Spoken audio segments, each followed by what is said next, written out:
Hey, and good morning, everyone. It's Father Mark. We continue with our little black book reflections, and it tells the story of Irish immigrants this morning on one side, and actually invokes that story on the second side also. That idea of in the 19th century when the wave of Irish immigrants hit the United States, that they started having wakes for those who were traveling abroad because that was the last time that family would see each other.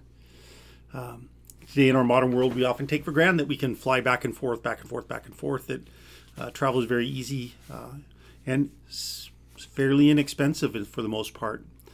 But rather back in the early 19th century, early 20th century, to go to Europe was a trip of a lifetime. And perhaps, as they said, as they traveled to the United States, most Irish immigrants, most German immigrants, most Italian immigrants, most immigrants, period, never got to go back home.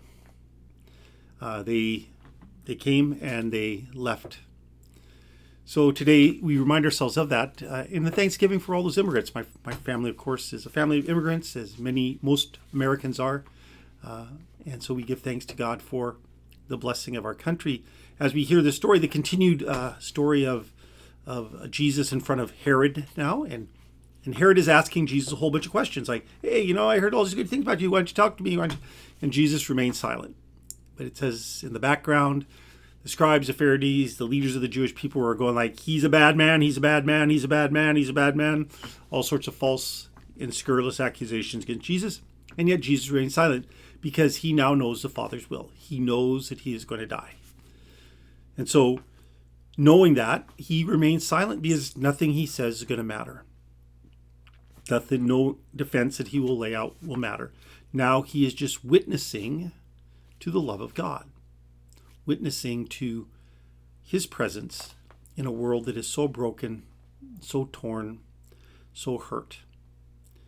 And so we remind ourselves of that today, that the exact accusations that are false, yes, they hurt. And sometimes we just have to allow them to wash off ourselves in forgiveness of our brothers and sisters. Is that Jesus will ultimately say from the cross, forgive them, Father, for they do not know what they do. So we ask God's forgiveness. And don't forget, go to reconciliation, the sacrament of confession this Lenten season, okay? May God bless you and keep you safe. And we'll be back more with our little black book tomorrow. God bless.